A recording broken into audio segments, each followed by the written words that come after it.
咁多位同學大家好啊，歡迎嚟到我哋第一章基本經濟概念嘅第二份功課1.2機會成本嘅題解分析。好，咁大家手上咧應該都會有呢一份嘅機會成本嘅練習啦。咁我哋先由甲部選擇題開始去睇下先。好啦，咁呢度先同 A 組同學講聲唔好意思先啦，因為有個 C、D 兩個 choice 咧係重複咗嘅，咁我鏟咗 D 呢個，OK，咁但係唔影響個正確答案可以揀到嘅。咁佢就話啦，有個發展商佢就話考慮喺一幅土地上面咧有個建設，咁佢咧可能有三樣嘢想起嘅，包括係第一個係購物中心啦，第二個係酒店啦，第三個就係我哋嘅別墅。咁如果而家佢決定咗，哦，原來係要起呢個所謂嘅購物中心，OK，亦即係話第一個咧其實佢已經係揀咗係購物中心㗎啦。咁佢就話做出呢個選擇嘅機會成本是什麼咧？嗱，呢度就要去大家去諗翻啦。機會成本嘅定義就係話啦，被放棄選項中啦，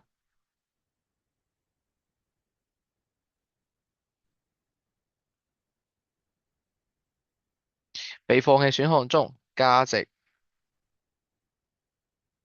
最高嗰個啊，價值最高者的價值係啦。咁我相信大家咧上堂都慢慢聽我講咧，都聽到都熟噶啦，慢慢都開始，OK，就係話啦，被放棄選項中價值最高者的價值。咁呢個就係所謂嘅機會成本。咁我哋睇下啦，嗱，而家如果你揀咗購物中心，剩翻低嘅應該就係酒店啦，同埋別墅嘅啫。咁兩個邊個高啲咧？換言之，就會係酒店高啲啦。OK，佢因為佢已經排咗個次序係二大過三噶嘛，咁所以我哋就會知道其實機會成本今次就會 A 酒店啦。OK，咁呢個就好簡單，係熱身題嚟嘅啫，其實係 OK。好啦，咁我去到第二題啦。一塊土地咧，佢就話用嚟起一啲高速鐵路啦，或者高速公路啦、隧道啦，或者係文化綜合發展項目嘅。OK，假設啦，以上咧都可以帶嚟一啲預期回報，包括咗可能係80萬啦、75萬啦、65萬啦，同埋55萬嘅。咁而家就話啦，如果用呢塊地嚟起高速公路嘅機會成本係咩啊？OK，咁我先睇呢個先。其實咧，我哋有個次序喺度嘅，包括第一就係鐵路啦，第二就係公路，第三咧就係隧道，第四咧就係呢個文化綜合區。咁其實我哋如果而家我哋話係起一個所謂嘅高速公路嘅話，高速公路，換言之，其實你已經係揀咗呢個選項，我係揀咗二嘅話，咁一三四咧，其實我哋按翻個次序咧，就會係一係最高嗰個，OK，我哋被放棄選項中價值最高者，而家咧就會係一，即係高速鐵路啦。換言之，你就放棄咗80萬呢個選項，咁所以好呼之欲出啦，我哋嘅機會成本就係一，OK，呢個係第一個環線嘅答案就係一，即係80萬啦。好啦，第二個啦，佢就話啦，而使用呢塊地嚟起隧道嘅機會成本咧，嗱，我哋拆翻呢個先啊，或者用一隻式。如果今次係起隧道嘅，起隧道嘅，換言之，其實我係揀咗隧道啦，今次，咁剩翻咧就會係一啦、二啦，同埋四，咁就係啦，我哋按次序去排去揀啫嘛。被放棄選項中價值最高者，放棄嘅一二歲裏邊，一就係最高啦。咁換言之咧，今次又係我哋嘅一作為我哋嘅機會成本，咁所以咧都係80萬。係啦，咁換言之咧，其實兩題嘅答案咧都係80萬啦，咁選項就係 D，最後就係揀到 D 啦。OK，咁呢個都係關於少少可能要排次序，然後大家可能要有個勇氣去揀翻，其實兩個原來都係相同嘅機會成本，因為大家放棄嘅其實原來係一樣嘅。OK，最價值最高就係嗰個。咁跟手咧，我哋去到第三題啦。佢就話中國一個內地居民咧係考慮喺兩個裏邊揀一個啦，要麼就係參加一個旅行社主辦嘅旅行團啦，去香港旅行。或者啦，係去澳門旅行。咁而家好明顯就有兩個地方俾你揀啦，要麼香港，要麼就澳門。好啦，然後喺邊個情況之下，佢就話啦，佢選擇去香港嘅機會成本係會增加咧。嗱，好老實講，你去香港自然就會放棄咗去邊啊？去澳門啦。換言之，其實你而家就係放棄緊澳門帶俾你嘅價值，因為你冇得揀啦。其實你要麼就係香港，要麼就係澳門，咁你就放棄澳門，咁嗰個就自動當選成為你嘅機會成本。OK，當然咁我哋其實仲有另一種諗法咧，就係話啦，哦，我去香港都要時間都要錢噶嘛，或者啦，其實我哋會唔會都可以去諗到一啲時間，或者係一啲金錢上，我哋去香港要用多啲嘅。咁呢個其實係我哋關於喺機會成本較後嘅時候咧，我哋教到全成本嗰個概念。所以其實咧兩個方向都可以諗到嘅，要麼就係考慮嗰個價值，呢個係第一個諗法啦；要麼就係諗我哋嘅全成本嗰個概念，去香港用多咗時間或者金錢。OK，咁呢個係兩個可能有機會佢會出嘅選項，咁但係我哋都要逐個逐個去睇下啦。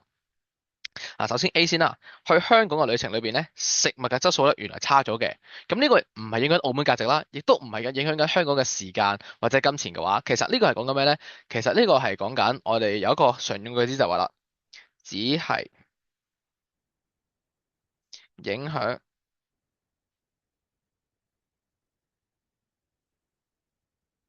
只係影響當前選項嘅價值。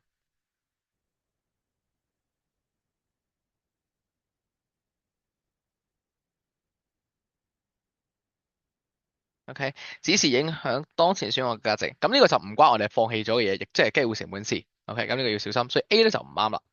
B 咯喎，給導遊遺棄在香港的街頭。哦，原來你香港咧就俾人拋抌到喺街咧。呢句係啦，令到你香港嘅價值減少啫。所以其實佢係同我哋頭先嘅嗰一句咧不謀而合嘅，都係影響緊我哋揀咗嗰樣香港嘅價值。好啦，C 咯喎，澳門新發展嘅景點令到澳門嘅旅客咧更加享受佢嘅旅程。嗱，今次係關澳門事啦，同埋啊，佢其實係令到澳門去澳門嘅價值上升。OK，佢其實令到去澳門嘅價值上升。換言之，作為機會成本嚟講咧，都係會上升。OK，咁呢度佢問題目係問我哋會幾時增加啊？咁其實就係我哋嘅 C，就係咁就得啦。OK，C 就係我哋答案啦。好啦，咁啊睇埋 D 咯喎。澳門嘅酒店房租上升。嗱，我哋其實咧喺澳門嚟講咧，個金錢咧其實唔係影響緊佢嘅價值嘅。咁所以其實呢一個咧，你當然亦都可以話其實係講緊澳門嘅價值下降嘅。可能你覺得冇咁抵，或者係你用嘅金錢成本多咗，其實佢冇咁抵都得，係啦。咁但係呢個係都係講緊澳門嘅價值下降啦，反而係機會成本下降，係啦，成本下降，OK，係啦，即係個機會成本應該係下降咗嘅，係啦。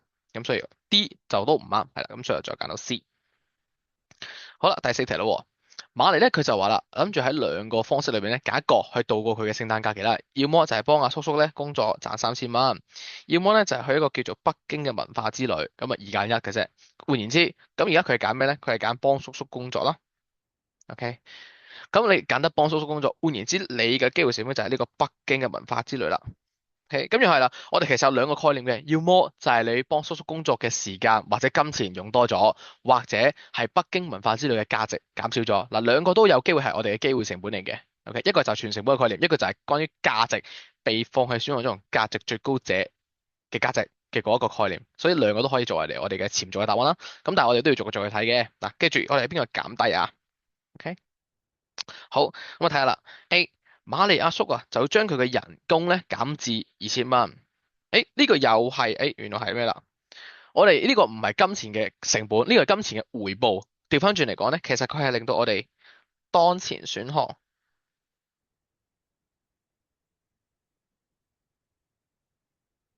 當前選項咧價值下降咯。OK，係啦，你其實亦影響緊幫阿叔做嘢嘅呢個工作嘅選項，但係我哋嘅機會成本或者我哋嘅文化之類咧，其實係冇改變到嘅個價值，所以其實機會成本咧係不變嘅。OK，咁呢個第一個啦，A 嗰個解釋啦，所以 A 就唔揀得啦。B 度參加文化之類嘅費用下降咗。嗱，如果你去過北京，可能你用少咗錢嘅話，其實對於你嚟講，你可以用啲錢嚟做其他更有意義嘅嘢，或者可能係買嘢又好啦。換言之，其實呢個咧係會令到你文化之類咧係嘅價值咧就會上升咗。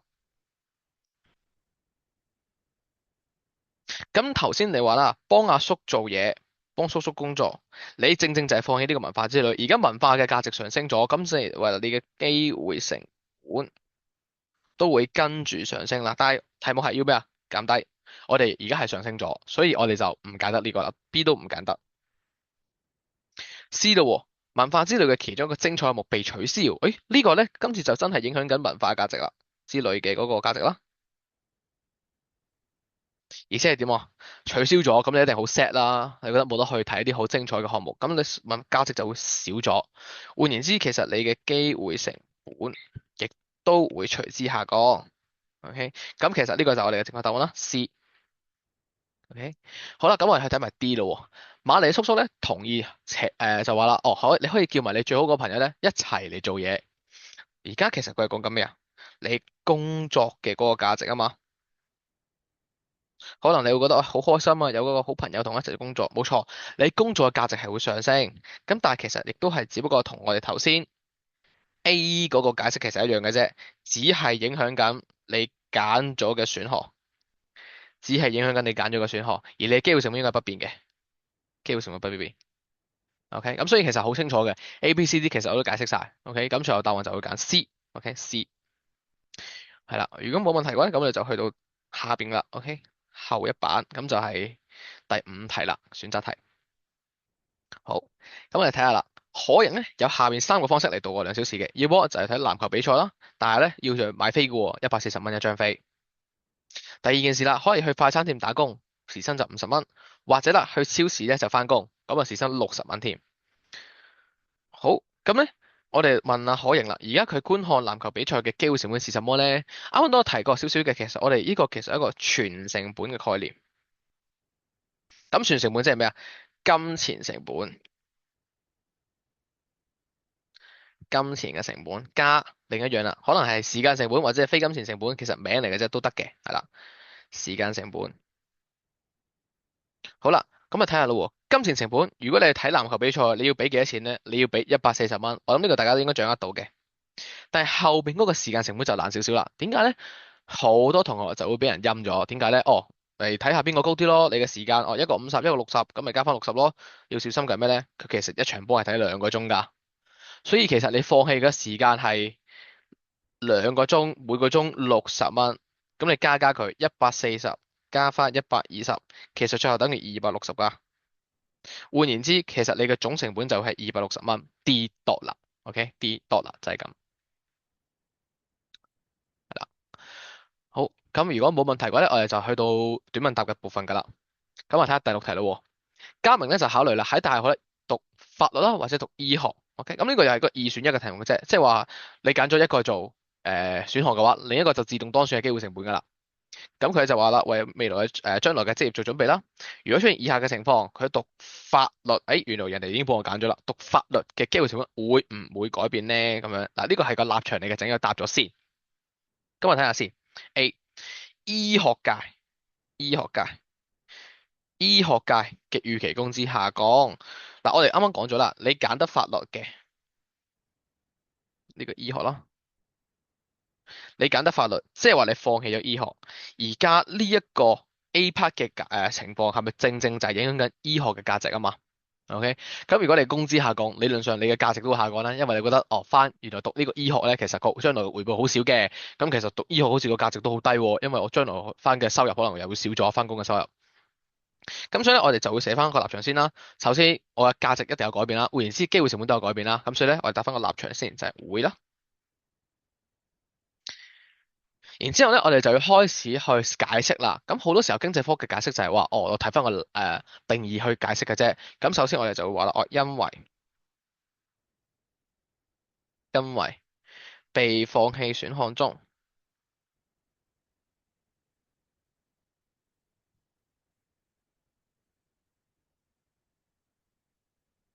被放棄選項中價值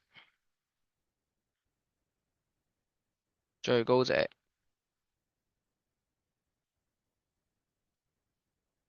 的。嗱，咁呢度咧就要同大家去留意啦。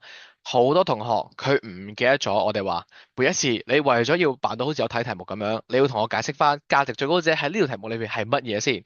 就係修讀或者選讀。嗱，佢揀咗讀法律噶嘛，即係佢放棄咗讀醫學。OK，同學係要同我寫翻佢喺題目裏邊所謂嘅嗰個選項係乜嘢嘅，亦即係佢而家修讀醫學的價值。讀醫嘅價值就會下降。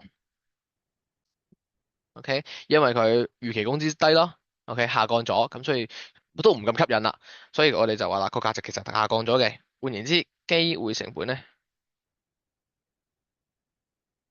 就會下降啦。咁呢度睇一睇同學嘅，有同學佢就咁寫，會改變。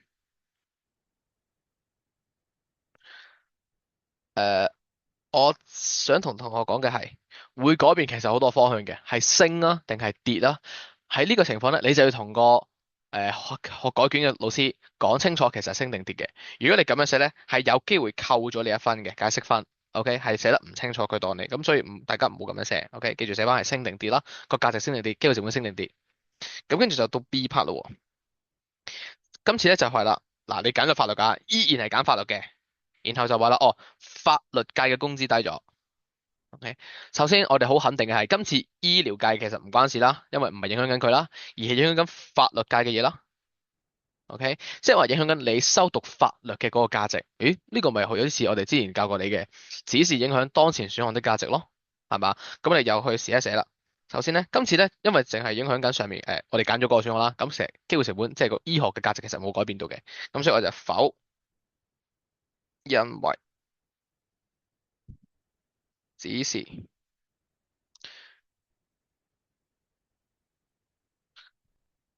當前選項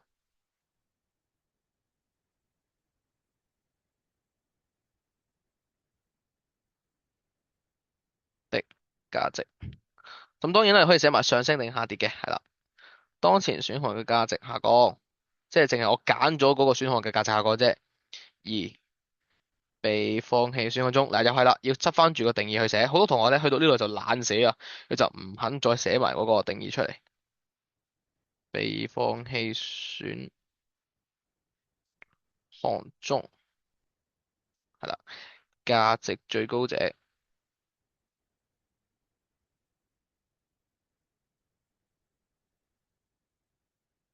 又係啦，要寫翻係邊一個嘅選項嘅，咁都係啦，依舊都係收選讀呢個醫學，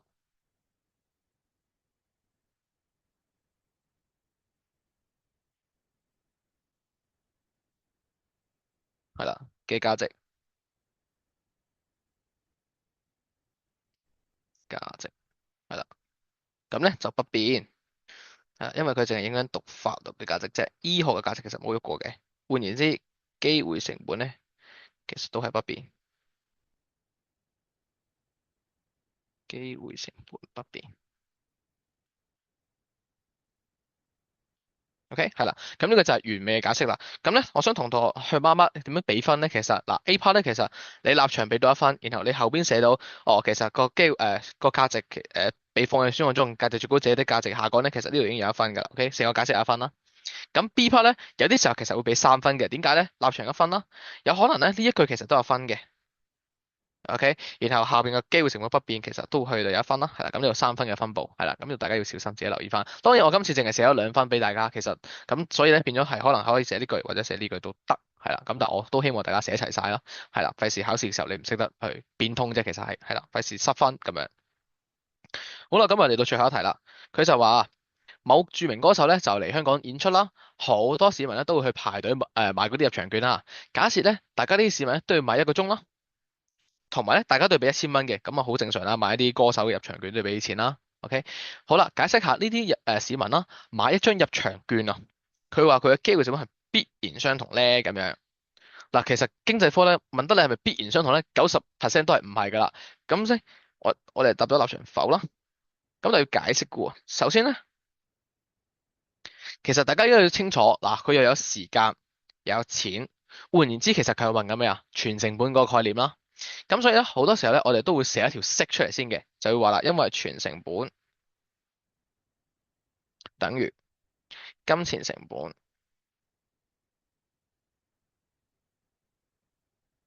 加時間成本。OK，你同人講咗，其實你其實有考慮到係全成本嘅，就係要金錢成本加時間成本啦。咁但係點解係咪必然相同咧？其實唔係啦，因為大家雖然咧可能係金錢成本，即係大家都要俾1000蚊嘅門票錢啦。咁但係我哋時間成本上咧就有個出入啦。因為可能有人有工作，咁佢嘅可能嘅時間成本就係成千上萬，因為佢放棄咗嗰日翻工嘅收入。咁但係有啲可能係唔使翻工嘅人士，佢嘅時間成本好低，因為佢放棄嘅收入咧係可能係零嘅，咁佢嘅時間成本就好低啦。咁所以咧，我哋就可能要喺文字上寫翻出嚟，就話哦，其實係人們嘅時間價值嘅最高用途嘅其他最高價值咧，其實係未必相同嘅。呢樣嘢係大家需要喺文字上係你係要同改卷嘅老師去強調翻。咁換言之啦，我哋嘅價值唔同，亦即係話我哋嘅時間成本亦都係唔同啦。